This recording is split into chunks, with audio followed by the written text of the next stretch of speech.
Damos início então, meus amigos, ao nosso estudo de hoje. Nós vamos continuar aqui o nosso trabalho com o livro O Consolador, psicografia do Chico, autoria espiritual de Emmanuel, e nós estamos aqui na primeira parte, tratando de temas relacionados com a física. Primeiro nós tratamos da química, vimos algumas questões que o Espiritismo pôde comentar, pôde analisar da química como ciência convencional aqui do nosso mundo, analisando as particularidades do mundo espiritual relacionados à criação. E agora a gente volta aqui para a física, na questão número 20. Kardec não, né? Os nossos amigos lá perguntam então a Emmanuel: como podemos compreender o éter? Primeiro, antes de começarmos, eu separei aqui, eu fiz uma breve pesquisa para a gente poder entender um pouquinho do que vem a ser o éter, né? Porque nós ouvimos falar com muita frequência, mas dentro de uma perspectiva às vezes esotérica. Então é importante a gente contextualizar, já que foi feita uma pergunta voltada por uma análise da física como uma ciência. Então nós saímos da parte esotérica, da parte mais mística, né, e entramos aqui na parte mais científica. Porque embora o éter seja considerado um elemento que possa ser visto dentro desse esoterismo, durante muito tempo ele foi considerado um elemento concreto, ou melhor, um tema concreto dentro da ciência. Então aqui pesquisando para nós temos o seguinte, a partir, claro, né, da década de 1940, que a gente vai analisar que foi exatamente ali o momento em que esse livro foi escrito, né? Já saiu aqui, Angelina, tá? Já havia sido desligado. Então aqui diz assim para nós: na década de 1940, o conceito de éter na ciência já havia passado por uma transformação significativa, estando praticamente em desuso na física convencional, mas ainda presente em discussões marginais e na memória científica. Então começa assim com o éter luminífero, que era o nome que se utilizava. Até o final do século XIX, o éter luminífero era uma hipótese central na física, concebido como um meio sutil, elástico e imponderável que preenchia todo o espaço e permitia a propagação das ondas eletromagnéticas como a luz.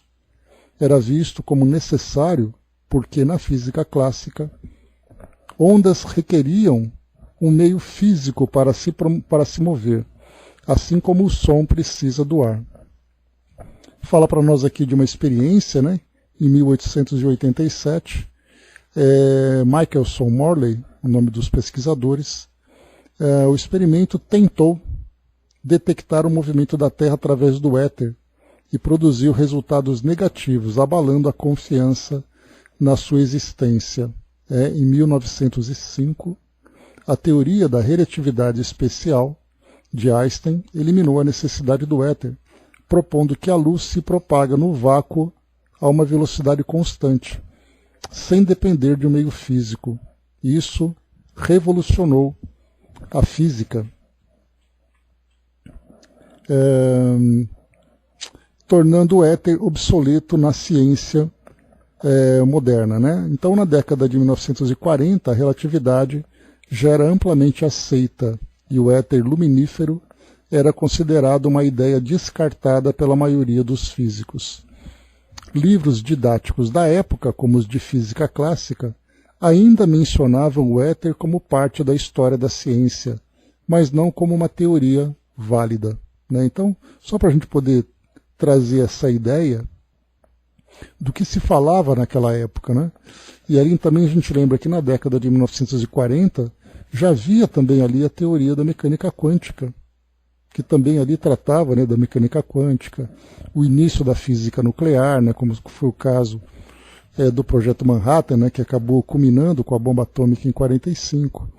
Então o éter não tinha mais uma relevância prática para aquela época. Então, muito bem, a partir dessa visão... Bom dia, Andréa.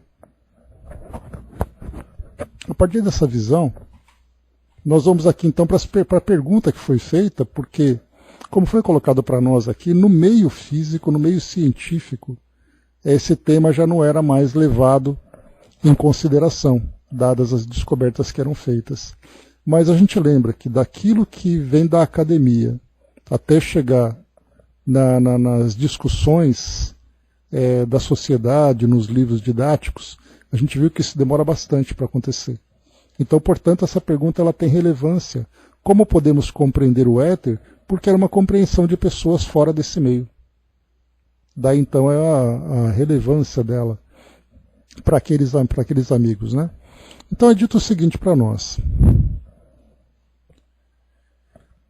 Nos círculos científicos do planeta, responde Emmanuel, muito se tem falado do éter, sem que possa alguém fornecer uma imagem perfeita da sua realidade nas convenções conhecidas. E, de fato, o homem não pode imaginá-lo dentro das percepções acanhadas da sua metade. Por nossa vez, não poderemos proporcionar a vós, outros, uma noção mais avançada, em vista da ausência de termos de analogia. Se, como desencarnados, começamos a examiná-lo na sua essência profunda, para os homens da Terra, o éter é quase uma abstração. De qualquer modo, porém, busquemos entendê-lo como fluido sagrado da vida, que se encontra em todo o cosmo, fluido essencial do universo, que em todas as direções é o veículo do pensamento divino. Aqui agora a gente, não sei exatamente se os cientistas poderiam fazer algum tipo de comparação entre esse éter que era visto do passado, e só para a gente poder lembrar, fazendo uma retrospectiva mais distante, né, a gente lembra que os gregos, quando eles começavam a analisar a essência da matéria, eles classificavam que, além do átomo ser indivisível, ele era composto de 4 elementos que nós conhecemos, né, que é o ar, a água, a terra e o fogo. E aquilo que era imaterial era exatamente chamado de éter. Então é um conceito que vem lá de mais de 2000 anos, né, para chegar até mais ou menos ali por volta do século XIX, século XX, ainda alimentando esse conceito, embora ele trazendo algumas definições diferentes. E o interessante é que, na atualidade, os cientistas hoje fazem uma pesquisa tentando compreender sobre a matéria escura. Matéria escura e também energia escura. Bom dia, abraço. Que são 2 elementos que vêm sendo estudados aí nos últimos anos, em que os cientistas procuram entender. Né? Eu gosto de trazer uma analogia para poder facilitar o entendimento, que é como se nós pensássemos que tudo aquilo que é visível, tudo aquilo que é matéria conhecida, compreendida, analisada, ela poderia ser colocada, por exemplo, pegando um panetone, imaginando que as frutas cristalizadas, uvas passas e tudo mais, poderiam ser colocadas como matéria, e a massa do panetone se tornaria essa matéria escura. Só que essa matéria escura, ela compõe ali por volta de 20% do nosso universo, enquanto que a energia escura compõe ali 70 e tantos por cento do universo. Então, tanto energia como matéria escura são 2 novos elementos que os cientistas estão estudando, porém, sem conseguir ali definir exatamente o que significa isso, porque, pelo fato, o nome que é dado matéria escura, ele tem um sentido porque nós só conseguimos ver aquilo que recebe luz, aquilo que reflete a luz ou aquilo que emite luz. Como nós temos um elemento que não pode ser percebido pela luz, eles chamaram então de matéria escura. Então hoje nós temos esse novo meio no universo que compõe ali tudo aquilo que nós conhecemos, que antes era visto apenas como um vazio, agora nós vemos ali que existe algo, e esse algo vai sendo estudado, vem sendo estudado pelos nossos cientistas na atualidade, e vamos ver se com o passar do tempo, com o desenvolvimento, não somente da compreensão, mas o próprio desenvolvimento da tecnologia, nós conseguimos desenvolver equipamentos de instrumentos que sejam capazes de perceber a presença desses elementos e fazer uma análise da sua composição. Porque, por enquanto, aquilo que é possível ser percebido diz respeito apenas aos efeitos que ele traz. Como, por exemplo, forças da gravidade, a sustentação dos astros, etc, etc. Então, hoje nós temos ali, observando o fenômeno, porque da mesma forma, só para a gente poder ter uma ideia, é aquilo que Kardec mesmo desenvolveu na sua época, quando ele começou a analisar a presença dos espíritos. Não tinha como provar a existência deles, mas era possível perceber o efeito que eles provocavam, por exemplo, através das comunicações ou através dos fenômenos físicos. Então você não pode provar, mas você vê que alguma coisa acontece. Então o grande desafio era juntar aquilo que era percebido com os conhecimentos que se tinha naquela época. E de lá para cá, nós percebemos que não houve muito avanço em termos de pesquisas, pelo menos relacionadas ao mundo espiritual. Agora, quanto a essa matéria escura, esse novo elemento, nós temos aí agora a ciência se debruçando para tentar entender qual é a sua composição e exatamente qual é o funcionamento dela, qual é o papel dela na sustentação e na construção do universo conhecido. Né? Então, temos aí alguns anos, décadas de pesquisas pela frente para tentar entender esse novo elemento.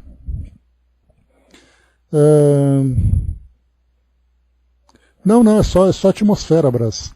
Né? Quando nós olhamos ali aquela camada que existe em volta do nosso planeta, ali é somente a atmosfera que é visível, e ela acaba refletindo depois também ali a luz do Sol. Né? Mas assim, o elemento escuro ele não pode ser percebido. Vai lá, fica aí, Dudu. Então, aqui o que Emmanuel traz para nós, então, a partir desse entendimento do que ele traz para nós, ele diz assim algo bem interessante. E de fato o homem não pode imaginá-lo dentro das percepções acanhadas, das suas percepções acanhadas. Né? Então essas percepções que nós temos hoje, saindo desse éter e entrando nesse novo elemento escuro agora que vem sendo estudado, nós vemos também que as nossas percepções acanhadas, a limitação do corpo físico, a limitação do nosso desenvolvimento tecnológico, acaba não permitindo ter esse entendimento. Agora ele coloca algo bem interessante.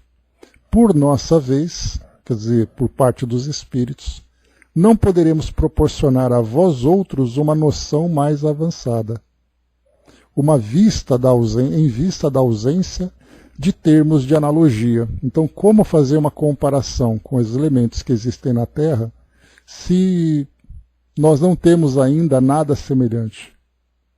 E aí, o que eu gostei desse trecho aqui. Se como desencarnados começamos a examiná-lo na sua essência profunda, para os homens da Terra o éter é quase uma abstração.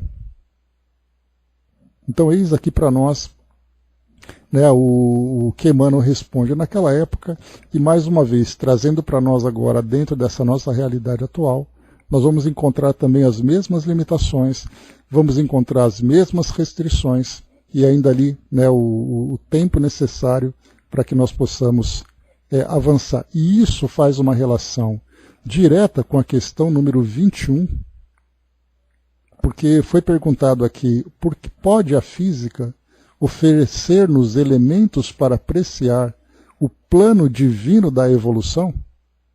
E aí então, se nós temos essa composição do universo formada por esse elemento desconhecido, lembremos, matéria escura é algo que nós não conseguimos ainda compreender.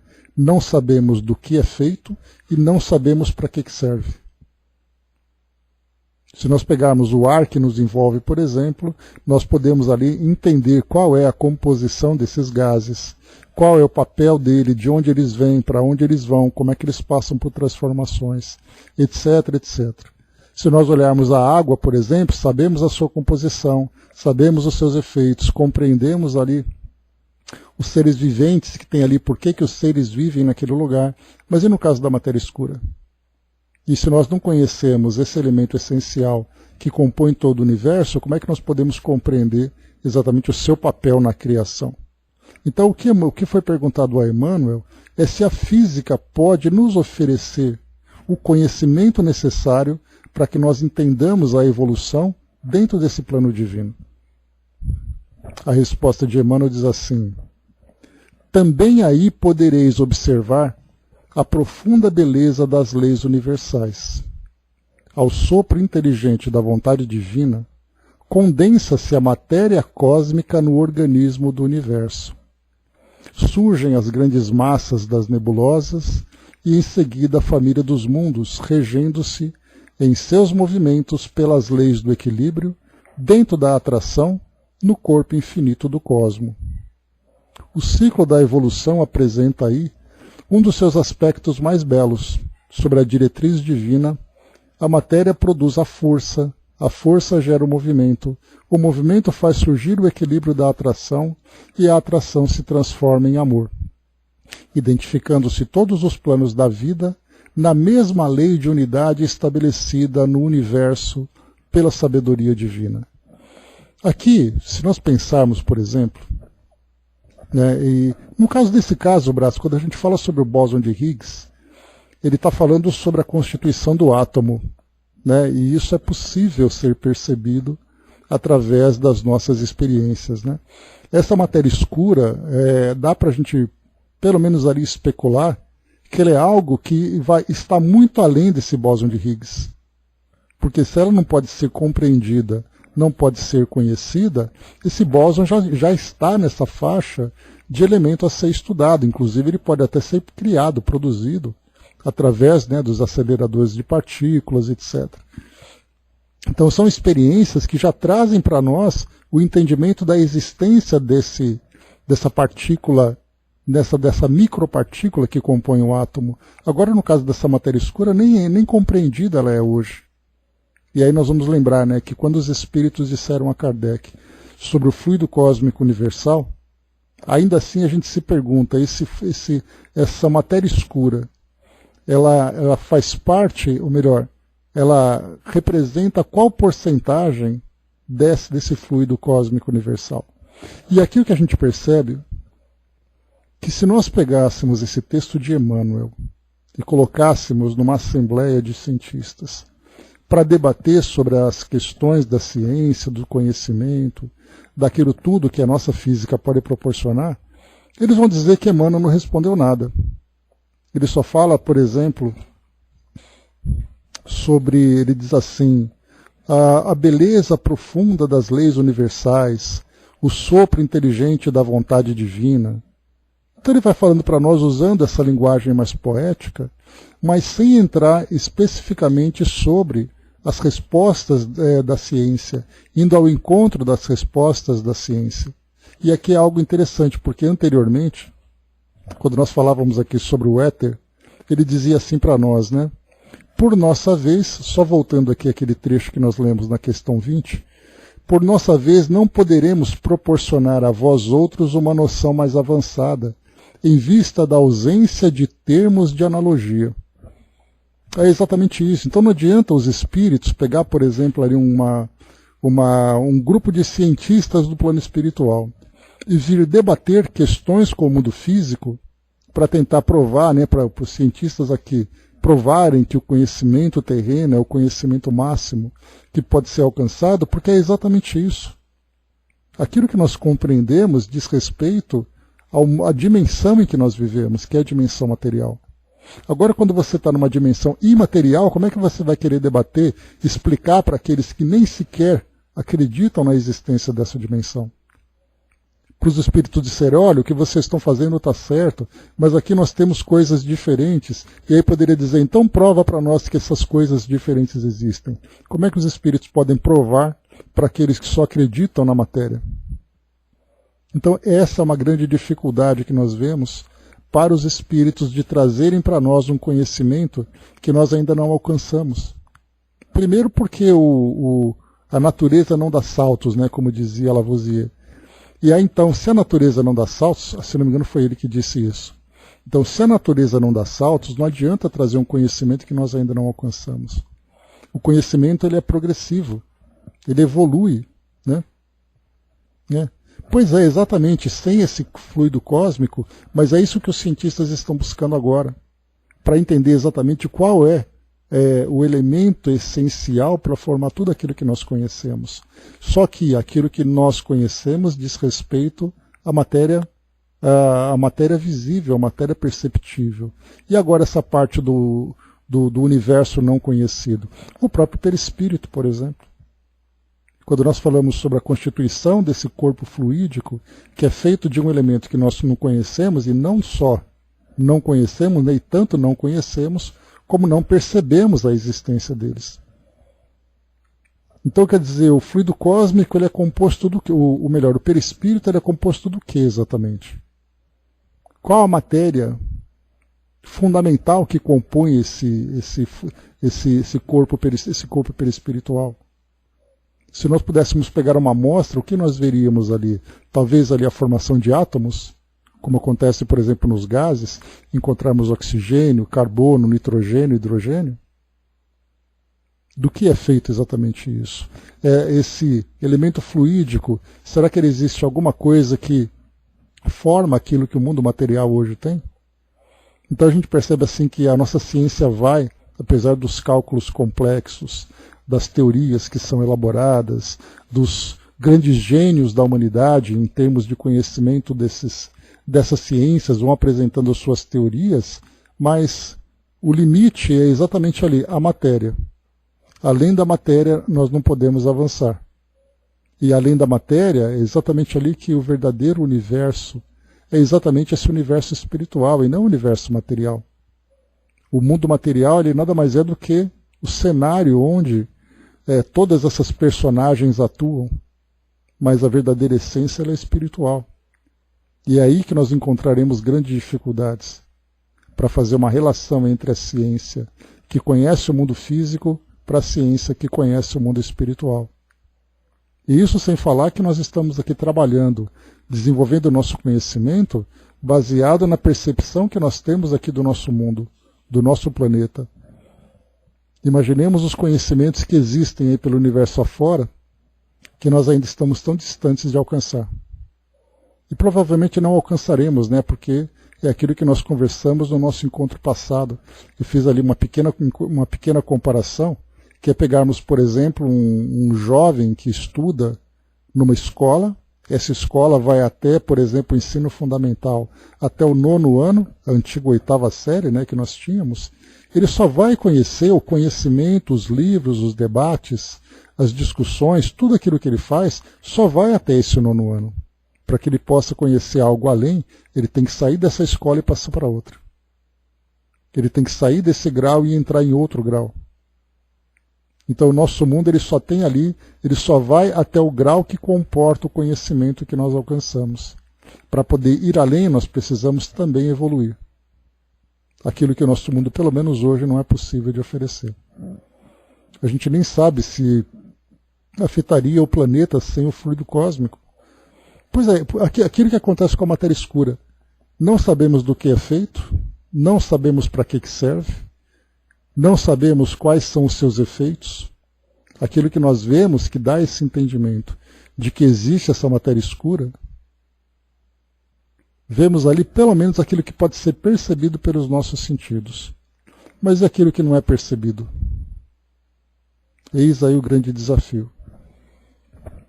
Questão 22, que também está relacionada, é bem interessante, que a gente vê que as perguntas que vão sendo oferecidas, elas vão se complementando.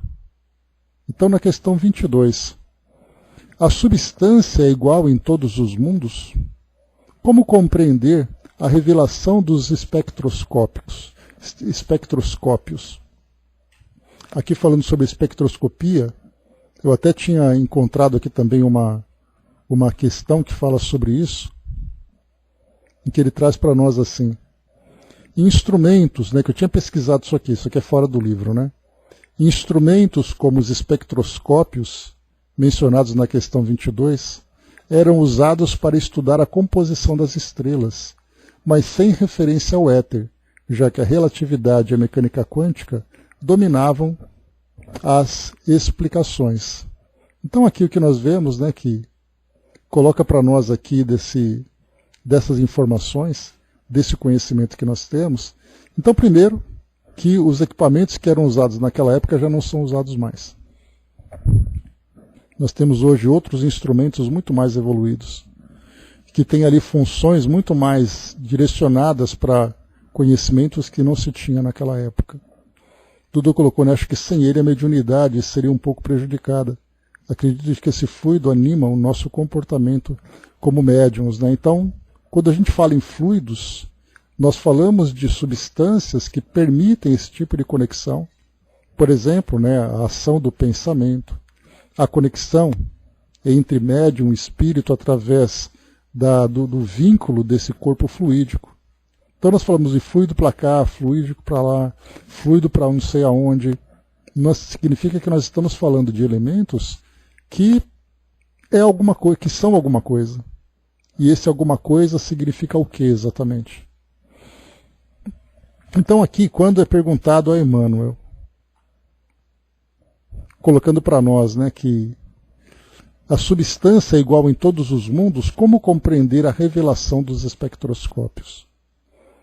Responde Emmanuel, reconhecido o axioma de que o universo obedece a uma lei de unidade, somos obrigados a reconhecer que o que se encontra no todo existe igualmente nas partes. Isso aqui é até uma ideia, né? Essa é até uma ideia que hoje a nossa ciência traz, quando ela diz assim, que quando nós aprendemos a conhecer as leis que regem aqui o nosso mundo, nós vamos entender que a mesma força, por exemplo, da gravidade, as forças de um modo geral, né, elas que nós conhecemos aqui no nosso mundo, essas mesmas forças atuam em mundos espalhados pelo universo. Todos os elementos químicos que nós conhecemos aqui, nós entendemos que também os outros mundos são feitos desses mesmos elementos, já que tudo partiu da mesma origem. Lembramos que há 13,8 bilhões de anos, nós tivemos ali o Big Bang, aquela grande explosão cósmica que gerou tudo que nós conhecemos. Se tudo partiu daquela mesma origem, significa que tudo que existe no universo é feito das mesmas coisas, tem a mesma composição. Então começa por aí. Primeiro, as leis, pelo menos as leis que nós conhecemos hoje, aqui no nosso mundo, nós podemos estender pelo universo como um todo. Encontrar, por exemplo, uma galáxia que se encontra a tantos milhões de anos-luz daqui, nós vamos perceber que essa galáxia é formada pela força gravitacional que vai prendendo ali todas as estrelas. Essas estrelas podem ter os seus sistemas, da mesma forma que nós temos aqui. Daí, então, a importância da gente perceber que não somente as leis, mas os elementos que compõem aqui o nosso universo, ele é universal, ou seja, em todos os lugares. A grande diferença que nós vamos perceber é de acordo com a constituição daquele corpo, daquele astro, de acordo com a sua posição, de acordo com o seu tamanho, tudo isso influencia na forma como essas leis são aplicadas. Hoje nós temos, por exemplo, algo bastante interessante, que são os buracos negros. Esses buracos negros são estrelas, né, que colapsaram e formaram ali um centro de tanta força gravitacional que até mesmo as partículas de luz, né, lembrando que a luz tem essa dualidade, né, ela pode ser entendida como uma onda eletromagnética, mas também como partícula. Existe esse debate dentro do meio científico, seja lá o que isso signifique.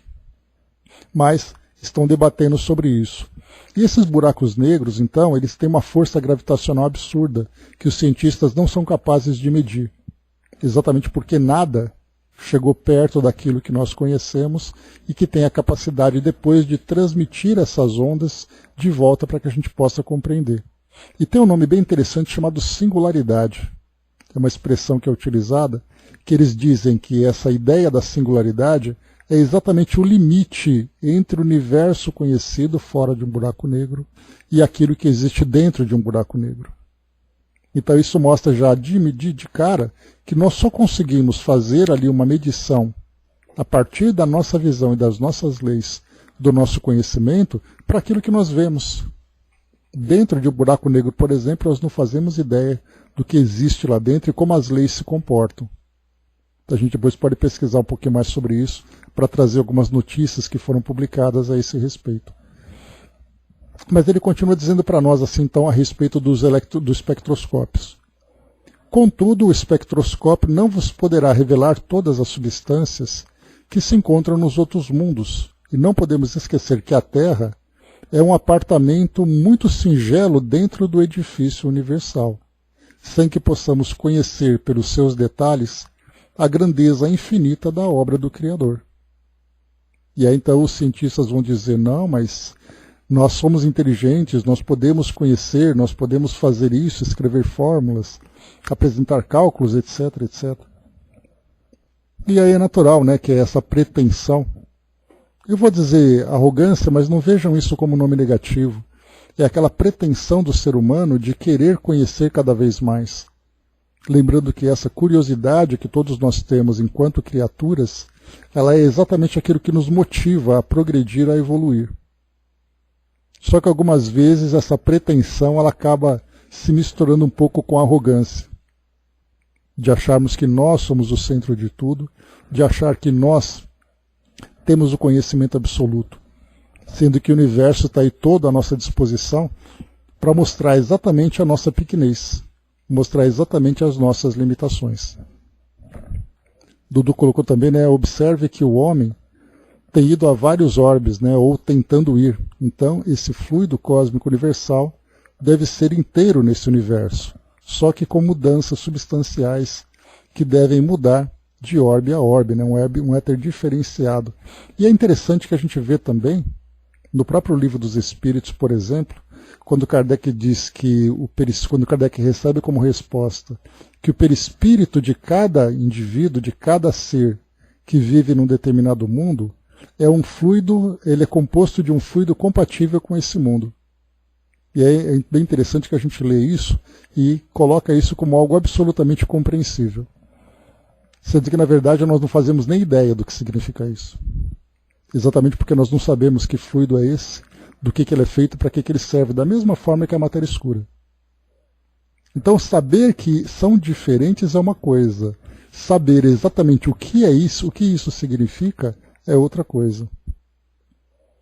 Então nós vamos encontrar, hoje os cientistas até trazem para nós algumas pesquisas, os astrônomos, astrofísicos, etc., que eles falam para nós, por exemplo, sobre a força da gravidade em determinados mundos. E nós temos vários vídeos espalhados aí pela internet que mostram, né, como seria se nós fôssemos para Marte, que tem uma gravidade menor do que a Terra.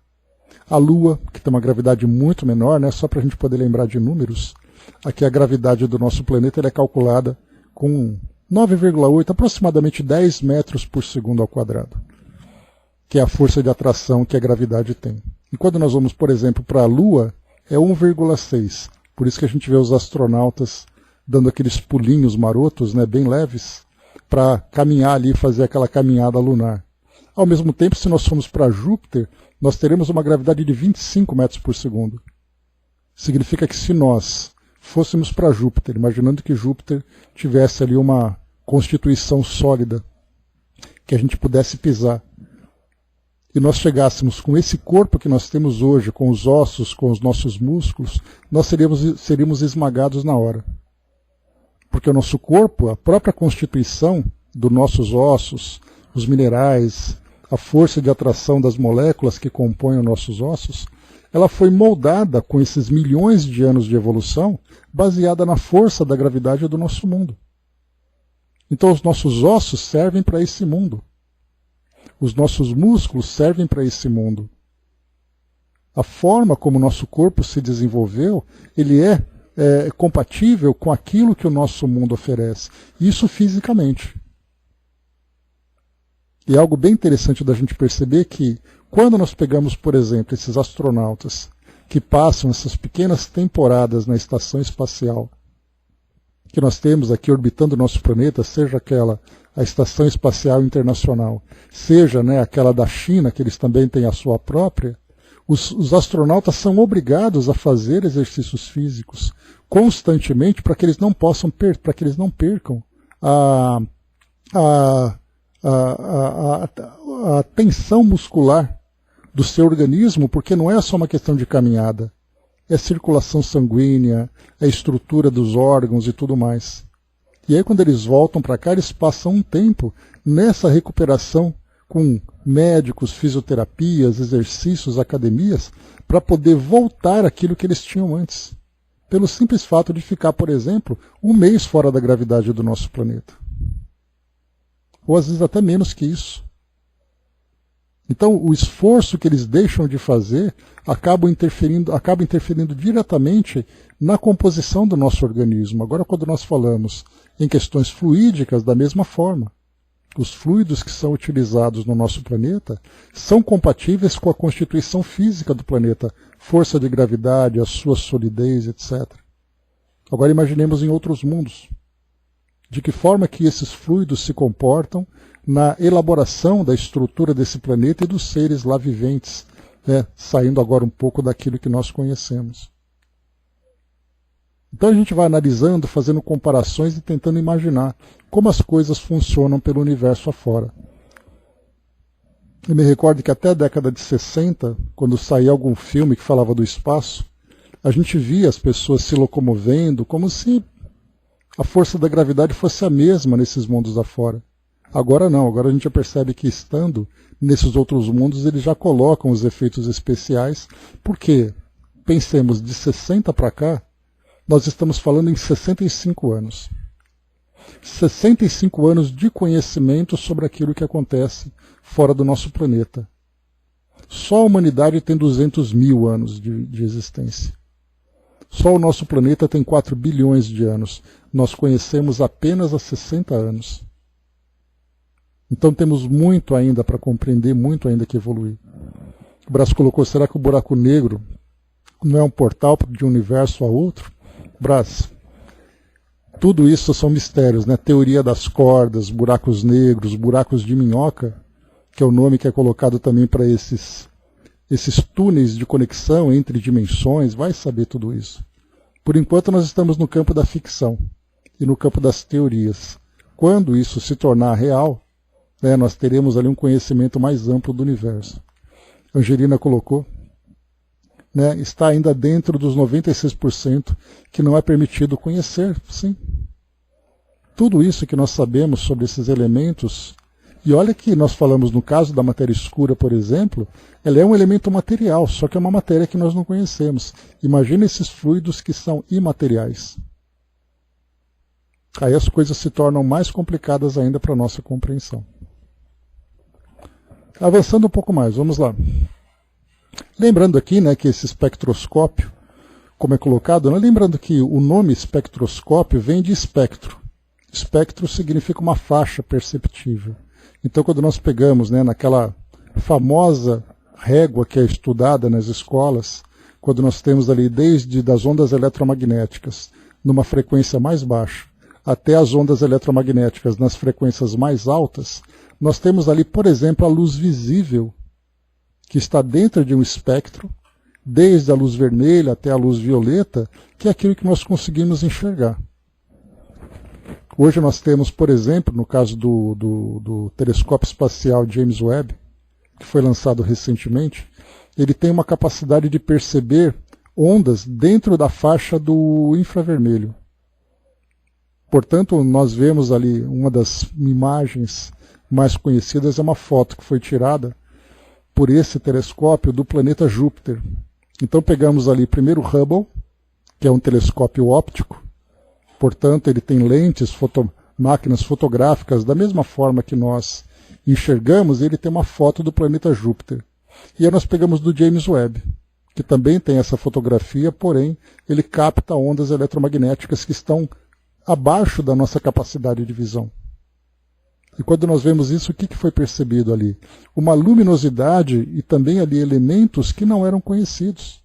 Júpiter, por exemplo, tendo anéis. E esses anéis são compostos de fluidos que as fotografias que nós tínhamos até então não mostravam. Pegava, por exemplo, Netuno, que também foi fotografado, trazendo Urano, que foi fotografado, mostrando que Urano tem anéis, mas que só pode ser percebido com câmeras infravermelho. Então, quando ele fala para nós aqui sobre espectroscópio, Como compreender a revelação dos espectroscópios? Nós estamos falando aqui de equipamentos da década de 1940. Na atualidade, nós temos ali outros tipos de equipamentos que são muito mais evoluídos, que são capazes de perceber muito mais. E ainda assim, todas essas revelações mostram tudo aquilo que já era conhecido. Os mesmos elementos químicos, o mesmo tipo de matéria, estudando ali a composição, força de gravidade de cada um. Então, a cada dia a gente vai conhecendo um pouco mais, mas ainda assim, o que é para nós ali algo a se lamentar, ainda assim tudo dentro da faixa do mundo material conhecido. Enquanto nós estamos procurando as origens do universo, procurando a composição do universo, os espíritos estão à nossa volta e são completamente ignorados pela ciência. Simplesmente porque eles não podem ser percebidos. Então, enquanto nós criamos telescópios para poder olhar lá nos confins do universo, do nosso lado tem um espírito que não é percebido. E aí então a gente vê o quão distantes nós estamos ainda do conhecimento mais profundo da realidade do universo a partir dessa perspectiva espiritual. Vamos lá.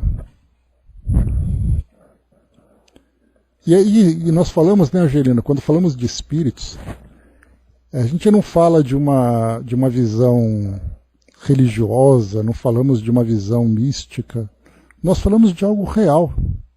O tempo todo nós estamos interagindo, influenciando e sendo influenciados nessa relação constante, mente a mente, entre encarnados e desencarnados. E isso faz parte da nossa vida de uma forma tão presente quanto o próprio ar que nós respiramos. E tudo isso é ignorado, tudo isso não é percebido. Isso é só para trazer para nós um exemplo do que é que nós estamos buscando no mundo material e aquilo que nós não conhecemos ainda do mundo espiritual. Apenas falando dessas relações. Enquanto procuramos vida em outro planeta, nós temos vidas invisíveis à nossa volta sem ser percebidas. O Dudu colocou, acho que reencarnar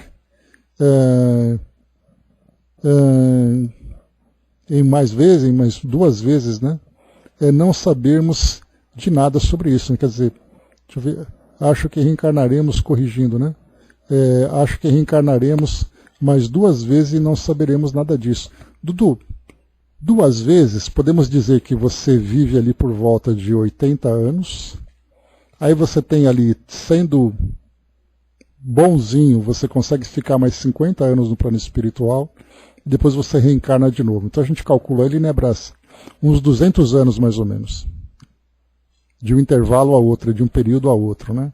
Então nesses 200 anos, nós teremos ali 2 gerações pelo menos. E dessas 2 gerações, ampliando esse nosso conhecimento agora, com a ciência mais evoluída, com a inteligência artificial, acelerando as nossas pesquisas, as nossas análises, então nós teremos ali avançado bastante nesse conhecimento. Mas ainda assim eu me pergunto, Dudu, será que nós chegaremos a ter algum contato mais próximo com o mundo espiritual?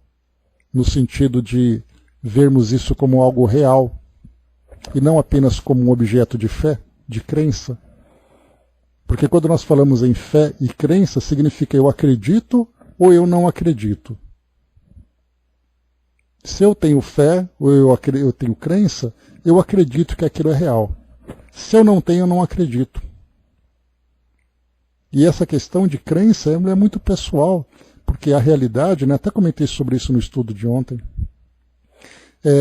quando nós falamos sobre acreditar ou não acreditar, eu até comentei que nós pensarmos assim, quando você morrer, você vai continuar vivo como espírito ou você vai desaparecer? Ah, eu acredito que eu vou desaparecer. Acreditando ou não acreditando, você vai continuar vivo.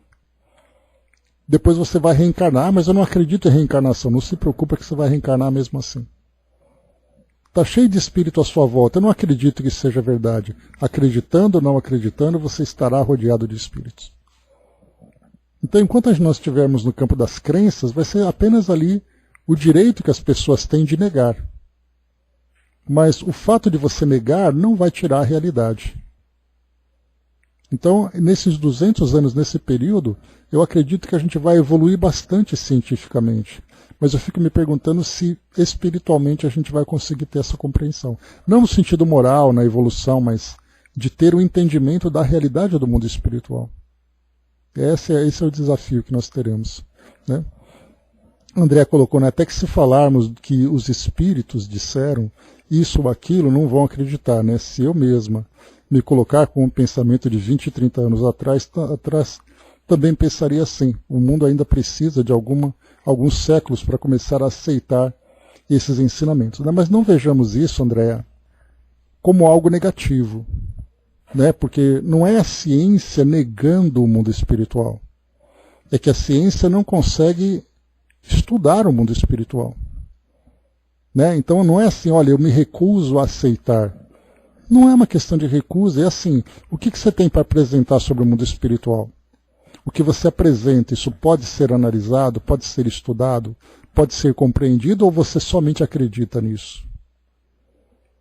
Quando nós começarmos a desenvolver o nosso conhecimento, e quando eu falo em conhecimento é o nosso entendimento, a nossa interpretação, a nossa tecnologia, para fazer com que nós percebamos o mundo espiritual, aí sim. Mas enquanto nós não chegarmos nesse campo de pesquisa, e até porque também ainda existe, acredito eu, chegamos até a falar sobre isso anteriormente, que existe ainda aquele ranço entre ciência e religião. Então a ciência não tem boa vontade para estudar o mundo espiritual. Exatamente porque depois de tanto tempo de conflito de ideias entre ciência, não somente conflito de ideias, mas de perseguições e tudo mais, existe essa resistência. Hoje até temos, né, nós vemos de vez em quando, médiums estudando, milagres sendo estudados e tudo mais, né? Então, campos de pesquisa sobre vida após a morte, o estado de quase morte, né? Então, nós vemos que existem alguns pequenos fragmentos de elementos relacionados com o mundo espiritual que chamam a atenção. Mas estudar essencialmente o espírito é algo que a ciência não se interessa.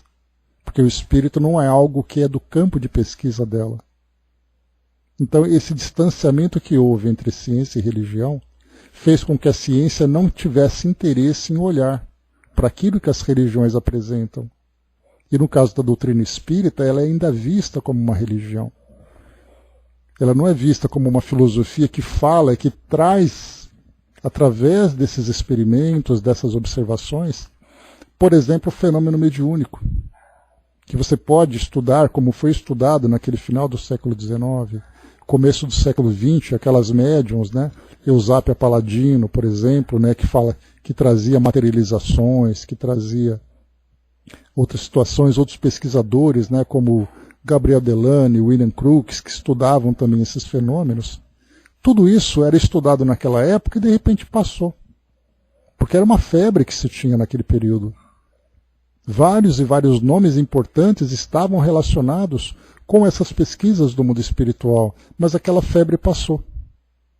Por motivos que nós não entendemos, talvez pelo contexto do mundo naquela época, com guerras, com questões de questões sociais, econômicas, por algum motivo esse tema deixou de ser interessante. E aí depois veio o Chico, a partir ali principalmente da década de 40 e 50, que é quando ele começou a se tornar mais conhecido. Observavam o fenômeno, falavam muito sobre ele, mas também não houve nenhum interesse em estudar o médium para compreender os fenômenos, né? Então, a ciência ainda aguarda não apenas o interesse, mas também ali elementos que sejam realmente palpáveis, concretos para serem estudados, né? Angelina lembrou de Eustáquio, né, que mostra ali todo o tempo que ele levou, 15 séculos, né, 1500 anos de evolução. O Brás lembra de André Luiz, né, espantado de ele estar em outra dimensão, e o espírito dele ficou dormindo em nosso lar, né? Então, até mesmo, né, tem desdobramento no mundo espiritual, né, Brás, que mostrou. E ainda assim, entre os espíritos, isso é debatido, né? Então, se nós que estudamos isso duvidamos, imagina quem está do outro lado. Dudu trouxe para nós, né? Vamos ver um paraplégico, um doente, oncológico, talvez, andando de novo, a cura do câncer, mas o segredo guardado pela espiritualidade ainda ficará fechado para nós terráqueos, né? O aprendizado da ciência será incrível, mas o aprendizado espírita ainda será guardado por muito tempo ainda, é isso que eu acredito.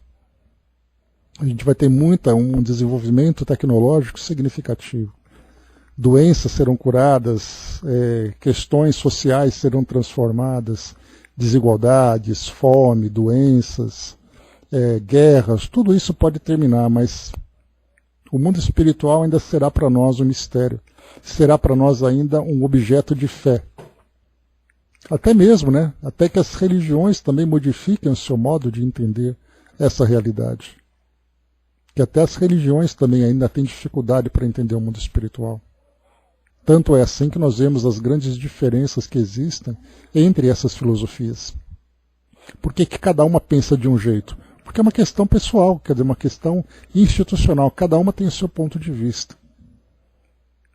Mas alguém perguntou para o outro lado como é que as coisas funcionam? O Espiritismo perguntou.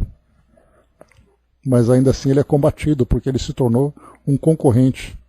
Por isso que no futuro talvez o Espiritismo seja a religião do futuro, não substituindo as religiões, mas mudando a forma como elas interpretam a realidade espiritual. A Gina colocou, às vezes acontecem sonhos que estamos reunidos em lugares com os espíritos, mas quando voltamos, não lembramos o que foi dito na conversa, naquilo que nós estudamos até no próprio livro dos Espíritos. Que é colocado para nós, né, que o desdobramento, as experiências espirituais são ali todas claras, né, até mesmo para aqueles que são descrentes. Mas a lembrança não deixa de, se torna apenas um sonho. Bom, meus amigos, é isso. A próxima questão, a pergunta que foi feita aqui é sobre as leis da gravidade. Aqui é rápido de fazer, né? Vamos até fazer essa 24 agora, que eu cheguei até a comentar sobre isso só para complementar. As leis da gravitação são análogas em todos os planetas? Década de 1940. Hoje nós temos uma visão completamente diferente. Naquela época não se mandava nada para o espaço naquela época, lembrando que foi somente na década de 60 que começamos a explorar o espaço. Então na década de 40 era tudo teoria. Mas enfim. As leis da gravitação são análogas em todos os planetas?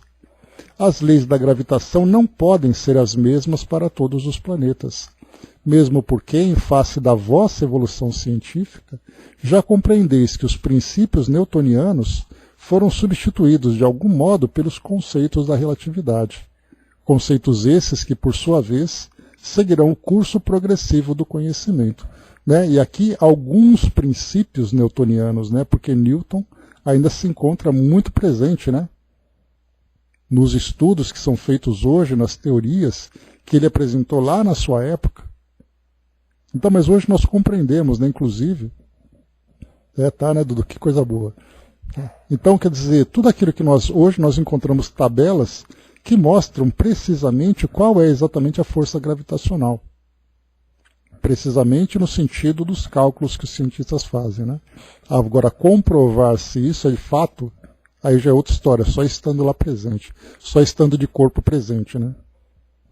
Não é possível, por exemplo, imaginar como seria a vida subaquática se nós tivéssemos uma cidade aquática, uma submersa, a menos que nós vivêssemos num lugar como esse para entender como funciona. Porque enquanto nós vamos apresentando cálculos, e como eu falei para vocês, existe uma diferença, algo bacana de se compreender, que foi dito no filme Parque dos Dinossauros 3. E eu gostei bastante daquela colocação que o cientista disse assim, que ser arqueólogo, como ele era paleontólogo, e ele estava estudando os dinossauros ao vivo, vendo os dinossauros, E ele falava assim, a diferença de ser um arqueólogo e fazer o que eu estou fazendo agora é a diferença entre ser astronauta e ser astrônomo. O astrônomo olha de longe pelo telescópio, o astronauta está lá no espaço. Então, muito daquilo que a gente estuda hoje é o astrônomo. Mas quando nós estivermos lá de corpo presente, sentindo e experimentando essa realidade, a nossa percepção vai ser diferente. A mesma coisa acontece conosco, espíritas, né? Estudamos o mundo espiritual como se isso fosse a coisa mais comum do mundo, estivesse em todos os manuais. Quando nós estivermos no mundo espiritual, tudo isso muda. E eu posso imaginar Chico e Divaldo vivendo aqui no mundo físico como médiuns em desdobramento. Imaginemos agora que eles estão lá, sentindo a realidade espiritual. Será que eles se surpreenderam? Com certeza. Pois é, André, essa pretensão nossa, né? Não, eu estudo há 20 anos o Livro dos Espíritos, eu sei tudo sobre o mundo espiritual. É o astrônomo e o astronauta, né? Mas é isso, meus amigos. Encerrando por aqui o nosso trabalho de hoje. Próxima questão que nós vamos estudar, questão 25, que vai falar sobre o teledinamismo. Veremos o que significa isso. E depois aqui, deixa eu ver, faltam duas, só faltam mais duas questões relacionadas à física. Depois